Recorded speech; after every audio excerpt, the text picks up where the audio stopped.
ကောဇာတက္ကရာ1366ခုနှစ်သရင်ကျွလာပြည့်ကျော်14ရက်ကရရင်1400ခုနှစ်နိုဝင်ဘာလ17ရက်ကြာသာပတိနေ့တာမဏေစာမေဝေကြီးတာတော့ဒီအလုတ်တောင်းနေနဲ့ဒီဆုံးခန္ဓာတော့အလုံးမဖြစ်နိုင်ဘူးပေါ့ဒါတက်နိုင်တယ်များလုတ်ပြီနော်ကိုယ့်ဘက်ကလည်းပဲကိုကြိုးစားထားမှာဒီတစောင်းမုံလာကုံကနီးဆိုလို့ရှိရင်ရန်ကုန်ကနေစပြီးတော့ဖြေရမှာပေါ့အဲ့တော့ဒီလုပ်ငန်းတောင်းတွေဘာတွေနားတဲ့အခါမှာလည်းပဲတကယ်ကိုပဲစာလိုခြင်းစိတ်နဲ့တကယ်လုပ်နေတဲ့ပုဂ္ဂိုလ်ကြီးဖြစ်မှကောင်းတာပေါ့အဲ့တော့ဒီစာမေးပွဲကောင်းကောင်းမလုပ်တဲ့ပုဂ္ဂိုလ်တွေလည်းပဲရှိနေတယ်အဲ့ဒါတွေဒီလိုခေါ်စစ်ပြီးတော့ဒီလာမယ့်နှစ်အတွက်ကစဉ်းစားမှအလုံးတိုင်ပင်ပြီးတော့နော်စာကောင်းကောင်းမလုပ်ဘူးအမြဲတမ်းကြာနေတယ်ဒါတွေရှိနေတယ်ဒီစာတကယ်ကြိုးစားလို့ကြာတယ်ဆိုတာတစ်မျိုးဘာမှကောင်းကောင်းမလုပ်ဘဲနဲ့အမြဲတမ်းအဆင်မမီဘူးဆိုတာကြတမျိုးတို့ကနေဖို့အတွက်ဒါတွေစဉ်းစားရမှာတိုင်ပင်ရအောင်အဲ့ဒါလေးတွေအလုံးကိုယ့်ကိုပြင်နိုင်လို့ရှိရင်ပြင်ထားဒီတော့တိုက်တွန်းမှုမလိုတော့ဘူးဗျာစာတင်သားရဲ့အလုပ်ဟာစာလုပ်ဖို့ပဲရှိတယ်အဲ့ဒါလေးတွေအလုံးသတိထားဖို့ကိုယ့်ကိုပြင်နိုင်ရင်ပြင်ထားဒီနှစ်အတွက်ကတော့ဒီချိန်မှကြိုးစားလို့ရှိရင်နည်းနည်းပဲပြီးတော့စောစောတွေကတော့ပြောခဲ့တာလေနောက်ပြီးတော့ဒီပြီးတော့အရင်တစ်ခါပြောခဲ့တဲ့ဒီသူတော်ကောင်းလက္ခဏာ၅ပါးကိုဒီနေ့ဆက်ပြီးတော့ပြောပေးမယ်ဒီအလုံးတွေဆိုလိုက်ကျေးဇူးတည်တဲ့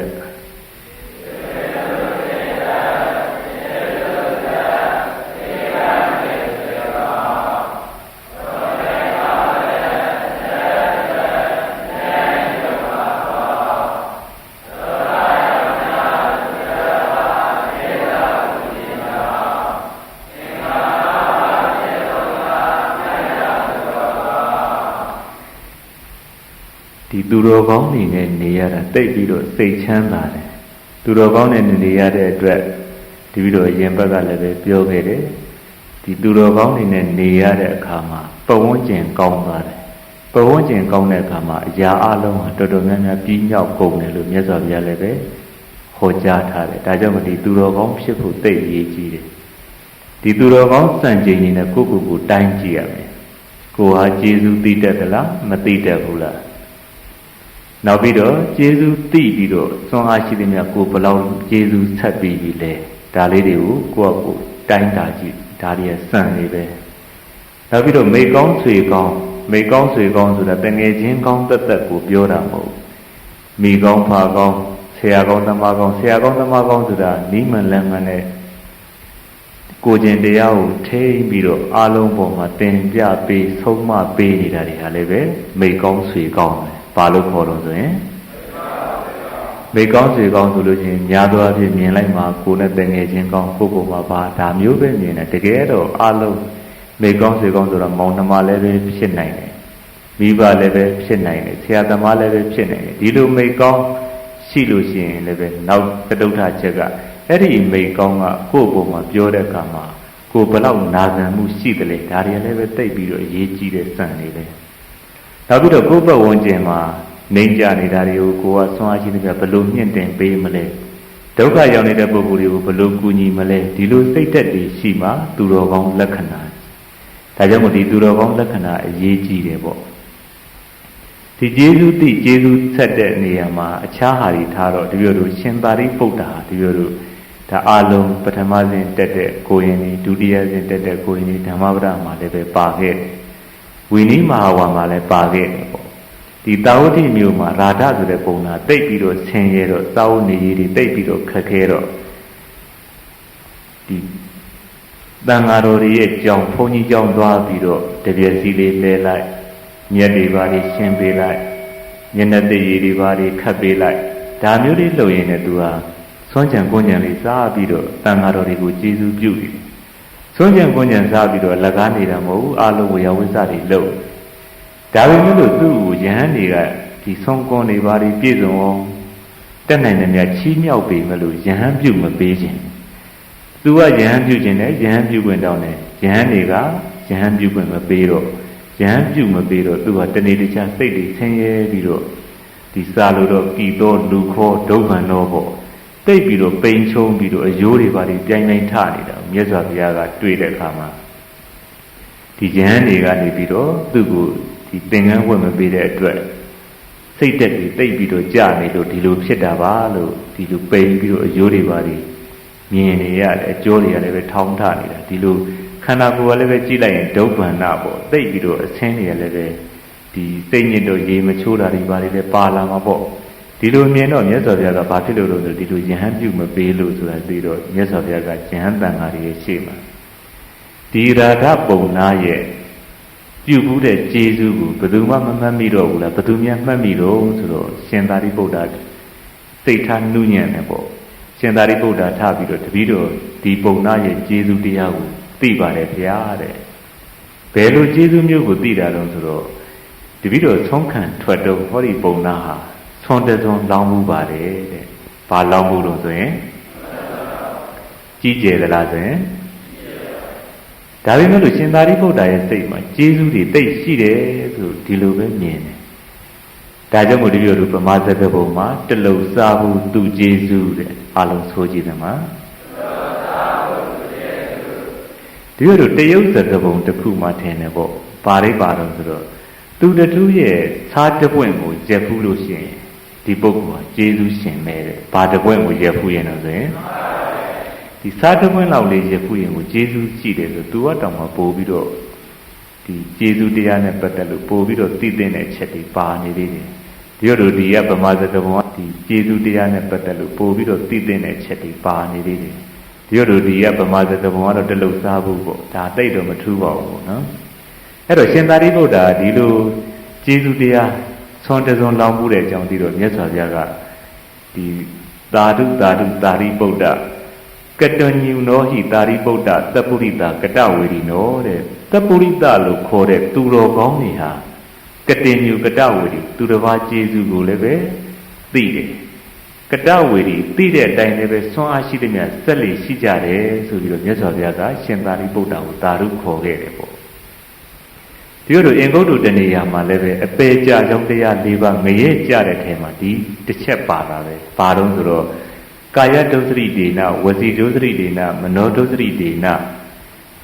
အကတေညုတာအကတဝေရိတာဆိုပြီးတော့ဒီ၄ချက်နဲ့ပြည့်စုံလို့ရှိရင်ငရဲကိုရောက်တယ်ဆိုပြီးတော့ဟောထားတယ်ကာယဒုစရိတခန္ဓာကိုယ်လည်းပဲကြံတန်းတာပဲမလုတ်တဲ့နာတွေအကုန်လျှောက်လုတ်ဒုစရိုက်တရားတွေဝစီဒုစရိတသူ့ပါဇက်ကထွက်လို့ရှိရင်လည်းပဲနမကတ်တော့ဘူးပြောရောလောက်အောင်ပဲဟိုဟာတွေဒီဟာတွေလျှောက်ပြီးတော့ပါဇက်ကိုစီးမစောင့်တဖြည်းဖြည်းနဲ့လျှောက်ပြောနေတာပဲမနောဒုစရိတသူကြံတဲ့ဟာတွေလည်းပဲသူပြောသူလုပ်နေတဲ့အတိုင်းပဲတွင်းနေရတယ်မကောင်းတာတွေလျှောက်ကြံနေတယ်နောက်ဆုံးသတုဋ္ဌချက်ကအကတေညုတာအကတဝေရိတာတဲ့ကျေးဇူးကလည်းပဲနည်းနည်းမှမသိတတ်ဘူးကျေးဇူးကမ်းတယ်လို့ပြောကြပါစို့ဆက်ဖို့ဆိုတာဝေးရောတဲ့ဒီလိုအင်္ဂါ၄ချက်နဲ့သာပြည့်စုံရင်တော့အဲ့ဒီပုဂ္ဂိုလ်ဟာဘာမှပြောမနေနဲ့သေလို့ရှိရင်ဘယ်တန်းရောက်မလဲဆိုရင်အပေတောင်မဟုတ်ဘူးငရဲတန်းရောက်ပါတယ်ဘယ်ရောက်မှာတော့ဆိုရင်အဲ့တော့ဒါလေးတွေသေချာမှတ်သားစရာကောင်းတယ်အဲ့တော့ရှင်သာရိပုတ္တရာကလည်းဒီကျေးဇူးဒီဆွန်လေးတစ်စွန်းလောင်းမှုတဲ့ကျေးဇူးကိုသိလိုက်တဲ့အတွက်ဒါရှင်ယံပြုပေးတယ်ပေါ့ပြုပေးပြီးတော့သူ့ကိုခေါ်ပြီးတော့သူကဆွန်နေပါလေတိတ်ပြီးတော့ဒီကြီးမှဝက်လာတာဆိုတော့ကောင်းကောင်းမစားရတော့ပိန်နေတာနဲ့သူ့ကိုခေါ်သွားပြီးတော့မကြာမီမှာပဲစကားနားထောင်တဲ့အတွက်ယဟန္တာဖြစ်သွားတယ်။ဘာဖြစ်သွားတော့ဆိုရင်အဲ့ဒါဘာဖြစ်လို့ဆိုဒီမိကောင်းစေကောင်းနဲ့ပေါင်းသိရတဲ့အကျိုးပဲ။ဒါနဲ့ပေါင်းသိရတဲ့အကျိုးတော့ဒီမိကောင်းစေကောင်းရှင်သာရိပုတ္တရာဆိုတဲ့မိကောင်းစေကောင်းနဲ့တွေ့လဲရတဲ့အတွက်သူ့ဘဝမှာတကယ်ဆင်းရဲနဲ့ပြည့်နေရနေပြီးတော့ဘာတိဖြစ်သွားတော့ဆိုရင်ယဟန္တာဖြစ်တာလည်းပဲသူ့ရဲ့အစ္စတဓက္ခံလေးရဘာလို့ဆိုတော့သူ့ရဲ့အထူးခြားဆုံးဂုဏ်ဟာသူ့ဝဆသုတ်ဝဆပဲပြောကြပါစို့ပါတယ်လို့ဆိုရင်သုတ်ဝဆဆိုတာစကားပြောတဲ့အခါမှာနားထောင်လွယ်တာလားချစ်ကန်ကန်လားဆိုရင်အဲ့ဒီဂုဏ်ဟာသူ့ရဲ့ထူးခြားချက်ပဲဒီတစ်ချက်လေးရှိတာနဲ့ရှင်သာရိပုတ္တရာလည်းသူ့ဘုံမှာသိပြီးတော့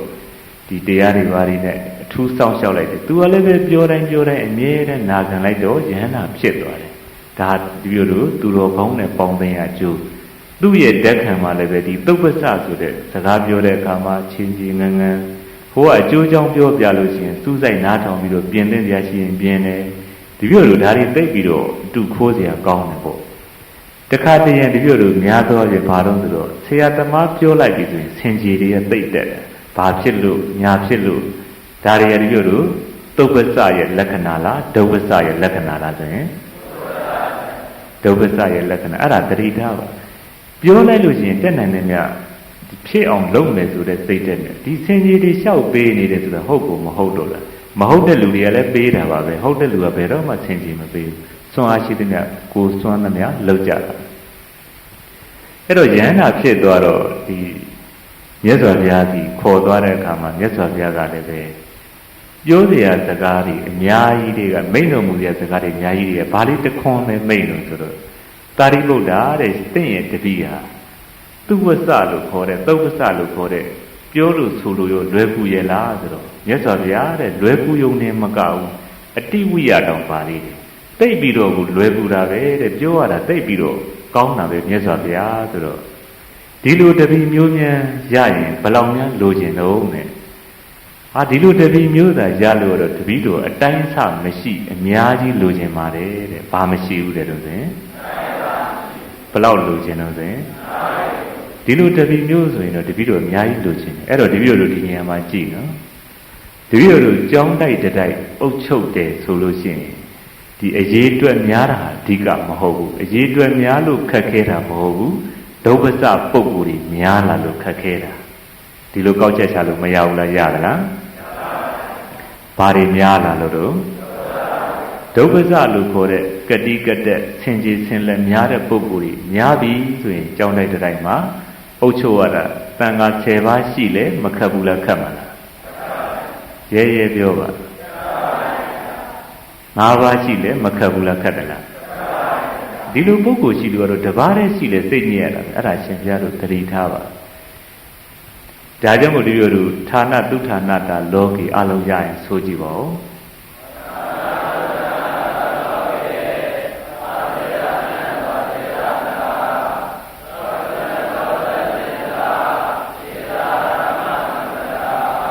ကျောင်းတိုက်တိုက်ကြီးဟာပြည့်စုံပြီးတော့ငြိမ်းချမ်းပြီးတော့ဒီအဆောက်အဦမြမဟုတ်ဘဲနဲ့အတွင်းရဲ့အစ္စဒတဏ္ဍမစိတ်တက်ဆိုတဲ့တမာရီတွေရောသီလအားတွေရောပညာအားတွေရောတိုးတက်ပြီဆိုရင်ဒီဌာနဒီ၃ချက်နဲ့ပြည့်စုံပါတယ်ဌာနသုဌာနတာဆိုတာဌာနလည်းပဲစာသင်တိုက်ဖွင့်လို့ရှိရင်လည်းပဲစာသင်စာကျက်လို့ပုံမှန်ဇာတိဥတုကစပြီးတော့ဒီတစ်ပင်ဝါရိတ်ကျောင်းဆောင်ကစပြီးတော့ညှတရတယ်အာစေရဏံသွားစေရတာဆရာတွေကလည်းပဲကိုယ့်ရဲ့ဒီတိုးတက်မှုတဲ့တပည့်ရဲ့တိုးတက်မှုကိုပို့ပြီးတော့ရှေ့ရှုရတယ်ကိုကတပည့်တွေအတွက်လုပ်ပေးနေလို့ရှိရင်တပည့်တွေကိုယ့်တဲ့သာစေရမယ်ဆိုတဲ့စိတ်နဲ့အနစ်နာခံတဲ့ဆရာတွေများရမယ်ဒီလိုမှမဟုတ်ဘဲနဲ့တပည့်တွေချပေးရတာကိုယ့်အတွက်ချိန်ကုန်တယ်ဆိုတဲ့စိတ်တဲ့များတဲ့ဆရာတွေရှိရင်တော့ဒါအာစေရဏံသွားစေရတာမဖြစ်ဘူးပေါ့နောက်ပြီးတော့သောတုဏံသောဝဆက်သင်စားတယ်ဆရာတွေဘလောက်ကောင်းကောင်းဌာနကြီးဘလောက်ကောင်းကောင်းဆုံးကောင်းဘလောက်ပဲမြတ်တာတပည့်တွေကဆင်ခြေဆင်လက်များတယ်အကြောင်းပြတွေသိများတယ်ဒီလိုဒီပြောတဲ့အခါမှာจิตတိจิตကံနဲ့ဆရာတောင်ပြန်ပြီးတော့တွေ့မဲ့ပုံစံမျိုးတွေများပြီဆိုရင်ဒီကြောင်းတိုက်မျိုးဟာဘယ်တော့မှမတိုးတက်ဒီနိုင်ငံမျိုးဟာလည်းဘယ်တော့မှမတိုးတက်နောက်ဆုံးအောက်ခြေဆင့်